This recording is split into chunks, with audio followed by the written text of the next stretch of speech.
বড়ই চাষ করে যা আয় হয় তার বড় একটি অংশ বিলিয়ে দেন সুবিধাবঞ্চিত শিক্ষার্থীদের লেখাপড়া করার জন্য। এ যেন মানবিকতার এক অনন্য দৃষ্টান্ত। চাকরি থেকে অবসর নিয়ে বড়ই চাষে সফল হয়েছেন আবুল ফজল। বর্তমানে তিনি 4টি বাগান থেকে প্রতি মৌসুমে আয় করছেন প্রায় 4 লাখ টাকা। তাছাড়াও তার এই বাগানে কেউ ঘুরতে আসলে তাদের ফ্রিতে বড়ই খাওয়ান। কৃষির প্রতি কেবল ভালোবাসাই নয়, সমাজের প্রতি দায়বদ্ধতা থেকেই এমন অনন্য দৃষ্টান্ত স্থাপন করেছেন আবুল ফজল। আমার হাজবেন্ড আবুল ফজল, যার ইচ্ছে ছিল যে হয়তো কোনো কৃষি প্রজেক্ট নিয়ে আমরা কাজ করে সেখান থেকে যা আয় হবে সেটা দিয়ে হচ্ছে আমরা সমাজসেবা। আবুল ফজল 2019 সালে বিমান বাহিনীর চাকরি থেকে অবসর নেয়ার পর স্ত্রীর সহযোগিতায় মৌলভীবাজার জেলার সদর উপজেলার মনুমুখ ইউনিয়নের বাউরভাগ গ্রামে তালুকদার এগ্রো নামে গড়ে তোলেন ব্যতিক্রমী এই বড়ই বাগান। শুরুতে মাত্র 3 একর জমিতে 500টি চারা রোপণের মাধ্যমে বড়ই চাষ শুরু করলেও এখন প্রায় 12 একর জমিতে 4টি বড়ই বাগান গড়ে তুলেছেন তিনি।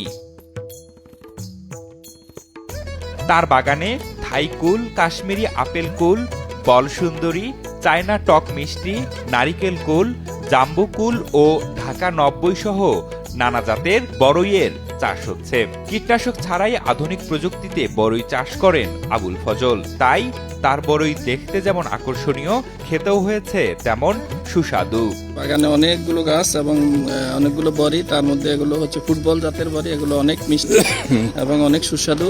এই বড়ই বাগানের এই এরিয়ার মধ্যে এত চমৎকার বড়ই বাগান আছে আগে আমার ধারণাও ছিল না। আর বড়ই বাগানে ঢুকে নিজেকে আর সামলাতে পারছিলাম না, এত মজাদার বড়ইগুলো মুখে দিলে একের পর খেতেই আছে। বর্তমানে তার 4টি বাগানে 10 থেকে 12 হাজার বড়ই গাছ রয়েছে। মৌসুম শেষে 25 থেকে 35 হাজার কেজি বড়ই বিক্রি করছেন তিনি। বাগান থেকেই পাইকার এবং খুচরা ক্রেতারা বড়ই কিনে নিয়ে যান। তবে প্রতিদিনই দূর দূরান্ত থেকে দর্শনার্থীরা আসেন এই বাগানগুলো দেখতে।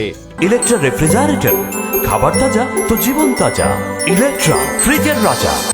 আমরা সিলেট থেকে আইছি, সিলেটের সীমান্তবর্তী অঞ্চল জন্তাপুর থেকে।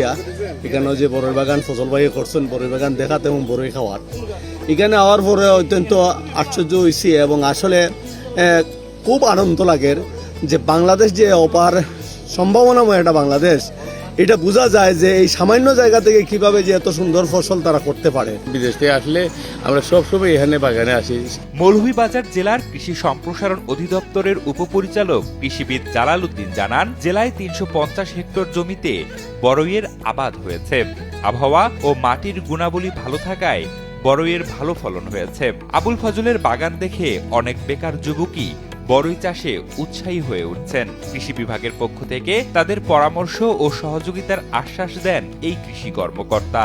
আবুল ফজল নামে একজন আমাদের উদ্যোক্তা আছেন, উনি বিমান বাহিনীর একজন অবসরপ্রাপ্ত কর্মকর্তা। উনি ব্যক্তি উদ্যোগে উনি প্রায় 12 একর জমিতে 4টি বাগান করেছেন। তো আমরা যে প্রযুক্তিগুলো আছে আমরা তাদেরকে হেল্প করি এবং সর্বশেষ আবিষ্কৃত যে জাতগুলো আছে সেই জাতগুলো উনি চাষ করে থাকেন। উনি বিশেষ করে এই উৎপাদিত বড়ই উনি অনেক সময় স্কুলে উনি দান করে থাকেন, বাচ্চারা খায়। তারপর উনি ঢাকা সহ বিভিন্ন জায়গায় উনি রপ্তানি করে থাকেন। খুবই লাভজনকভাবে উনি ফুল চাষ করেছেন। ওনার মতো উদ্যোক্তা যাতে আরও আমাদের জেলাতে আমরা তৈরি করতে পারি, আমরা সেদিকে কাজ করছি।